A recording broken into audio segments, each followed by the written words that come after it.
Welcome to the Spy Collection Digital Edition, where we're looking at spy artifacts that only exist in digital format.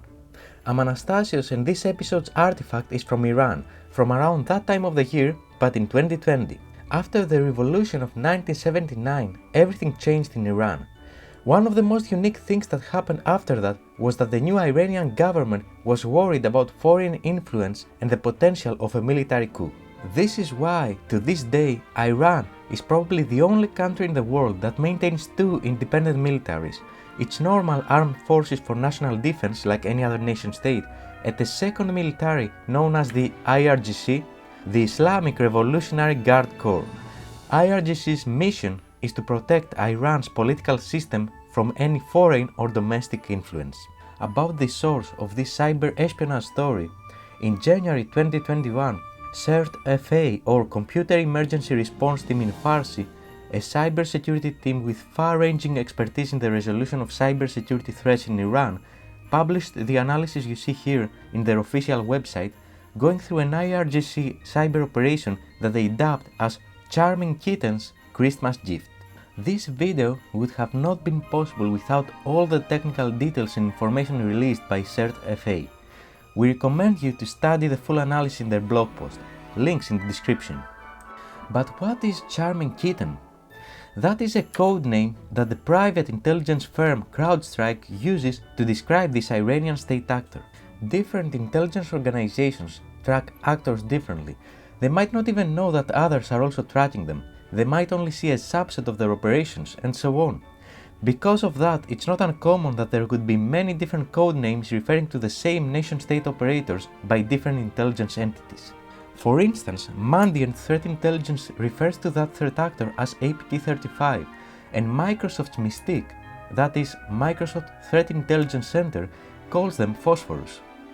The truth is that a lot of times it is not even clear if there is an absolute overlap between what each intelligence organization tracks.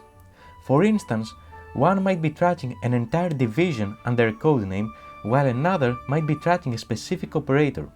So this is why it is hard to say conclusively that all those three are exactly the same. However, based on publicly available sources, they all conclude that there are strong connections between them and the IRGC without going into further details. Now let's have a quick overview of the IRGC. The head of state in Iran is the so-called Supreme Leader. And as we already described in our introduction, Iran maintains two militaries. The armed forces, with their ground forces, air defense, air force and navy, and the independent in all levels IRGC with its separate ground forces, airspace forces, navy, their military intelligence and special operations known as the Quds Force, and the volunteer-based militia. From the numbers alone, you can see that's not a small nation-state organization. It's massive and on several occasions had larger budgets and influence than the armed forces. Keep in mind that IRGC's mission is to protect the political system of Iran from domestic and foreign influence and interference. That's important since the targets of the cyber espionage activities that were part of this Christmas gift were journalists focusing on Iran and Middle East think tank experts, environmental activists protesting against Iran, university professors with expertise in Middle East, Iran and defense, and members of political research centers related to Middle East and Iran. In all cases, those were based in the United States, European countries and neighboring countries from the Persian Gulf region. IRGC's goal was to steal the credentials of those people in order to spy on their research and communications. We do not know how IRGC was planning to exploit this information, however. It could be anything from informing their customers about the plans of those people relating to the region and Iran, to stealing research that could benefit Iran, proactively looking for interference attempts, or even more kinetic operations. We do not know that. The first tactic that they used was sending SMS messages to those people like the one you see here. This one pretends to be a Google notification of an account recovery that requires confirmation. Similar lures were themed after Yahoo, Instagram, Outlook and others, depending on what the target was using. This means that the operators had done some reconnaissance first, since they knew the phone numbers of their targets and the email providers they were using. But what made this so successful was the actual link. As you can see, this is not a malicious link registered by IRGC. This is literally google.com. The cyber spies had discovered a way to exploit Google services to hide the actual destination, which we will get into it later in this video. In reality, if the target clicked on that link, they'd eventually end up on an IRGC-controlled website with deceiving name like these ones. Please note that this is not the complete list, only a small sample of it. You can find the full list of the domains used in the CertFA analysis blog post. Nevertheless, it gives you an idea of the naming scheme they were using: Mobile Recovery Session Service, Instagram Service Recovery, Google Reset Account, etc. Another method they used was email deliveries, which is also why this operation got that name. This sample email had subject New Year Greetings, and it was sharing the same link, claiming it was a gift, an ebook. Keep an eye in this ETO variable here. We'll get back to it in a bit. This one was targeting a journalist that wrote about the Kurok shipwreck in Iran. The email says that they really enjoyed their article on that shipwreck, they visited it, and they are sending to the journalist some photos they took from that site. And again, notice the ETO here. And this is the last email sample that CertFA released, again using Christmas gifts as the lure to target a Middle East expert. This time the link was hidden under hyperlink, as you can see here. Before we go into how IRGC took advantage of Google services to hide their cyber spying, it's worth highlighting the effort put in those communications. From the example shown, it is apparent that they had done their pre-work. They were tailored to their targets, talking about specific topics that their targets would be interested in, and they had also identified their contact details like phone numbers and email addresses and set up dedicated fake sites prior to launching the operation. Alright, the first technique they used was a series of redirections starting with Google's main site, which when used with the URL variable, it could redirect to another site. This allowed the operators to make their links appear like they were coming from Google. In their links we see that it was redirecting to some content hosted on script.google.com. This is the Google Apps Script service to allow website developers to host small scripts for their sites.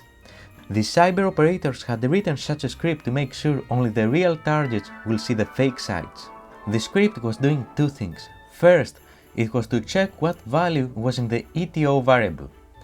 If that value was something they didn't send to a target, the script will redirect whoever clicked on it on a legitimate site like google.com. However, if the ETO variable was what they had been sent to a target, the script would use that to decide where to redirect them.